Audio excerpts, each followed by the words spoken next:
Selamat pagi anak-anak. Puji Tuhan, berjumpa kembali di hari ini. Tetap sehat dan bersemangat di hari yang baru ini.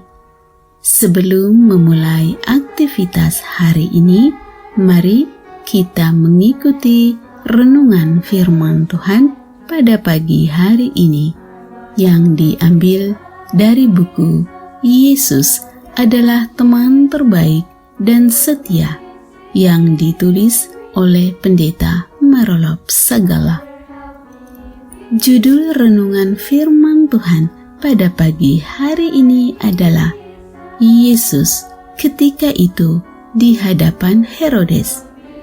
Sebelum kita lanjutkan, mari kita awali dengan doa. Terima kasih Tuhan Yesus untuk hari yang baru ini.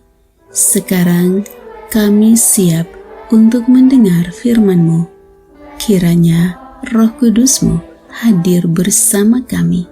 Terima kasih Tuhan Yesus. Amin. Ayat renungan firman Tuhan pada pagi hari ini diambil dari kitab Lukas pasal 23 ayat yang ke-8.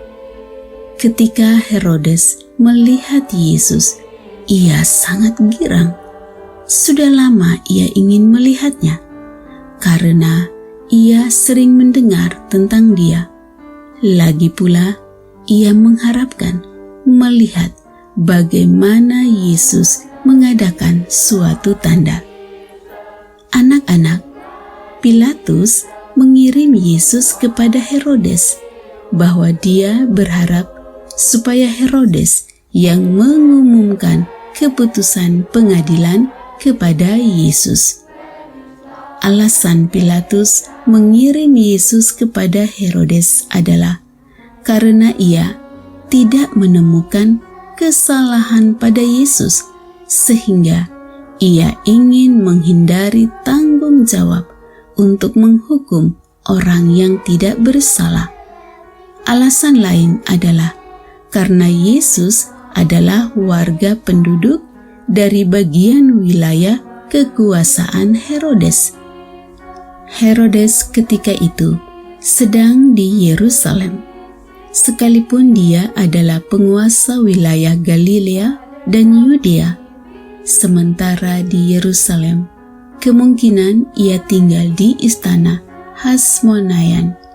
Herodes datang berkunjung ke Yerusalem karena alasan Paskah, tetapi hanya untuk tujuan politik dalam formalitas agama. Dia tidak sesungguhnya penganut kepercayaan Yahudi. Mulanya dia takut bahwa Yesus mungkin adalah Yohanes Pembaptis yang dibangkitkan dari kematian, sebab sekitar 1 tahun telah berlalu sejak pembunuhannya terhadap Yohanes Pembaptis, dan hati nuraninya terus mengganggunya atas masalah ini. Herodes senang ketika Yesus dibawa menghadap dia. Untuk beberapa kali, Herodes dengan sungguh-sungguh menginginkan kesempatan untuk melakukan wawancara dengan Yesus. Kehadiran Yesus di hadapan Herodes membuat hatinya senang. Ketika Herodes akan mengadili Yesus, Herodes memerintahkan agar Yesus tidak dibelenggu. Dia mengharapkan agar Yesus melakukan mujizat. Tampaknya ada motif lain yang mendorong Herodes dalam keinginannya untuk melakukan wawancara dengan Yesus. Dia telah dideskripsikan dan dilumpuhkan, dibawa ke istana, dan berjanji untuk membebaskan Yesus sebagai hadiah karena menyembuhkan mereka. Tetapi dia tidak memiliki alasan yang cukup untuk membebaskan Yesus, karena ketika Herodes mengajukan banyak pertanyaan kepada Yesus, tetapi Yesus tidak memberikan jawaban apapun. Lukas 23 ayat yang ke-9. Ketika itu, imam-imam kepala dan tua-tua juga mengikuti Yesus untuk diadili di hadapan Herodes, karena merekalah yang akan mengajukan tuduhan-tuduhan supaya Yesus dihukum mati. Sekalipun mereka tidak menemukan kesalahan pada Yesus, mulailah Herodes dan pasukannya menista dan mengolok-olok dia. Ia mengenakan jubah kebesaran kepadanya, lalu mengirim dia kembali kepada Pilatus. Lukas 23 ayat 11. Herodes berusaha mendapat keuntungan dari kesengsaraan Yesus.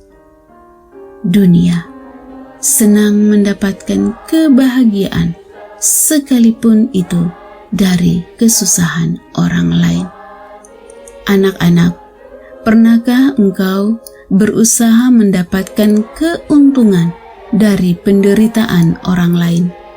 Sebaliknya, Yesus mau memikul penderitaan demi keselamatan bagi kita. Demikianlah renungan firman Tuhan pada pagi hari ini. Kiranya Roh Kudus menolong anak-anak sekalian untuk tidak pernah berusaha mendapatkan keuntungan dari penderitaan orang lain. Sebaliknya, ingatlah akan Yesus yang mau memikul penderitaan demi keselamatan bagi kita semua. Kiranya Tuhan Yesus memberkati dan melindungi anak-anak sekalian pada sepanjang hari ini. Amin.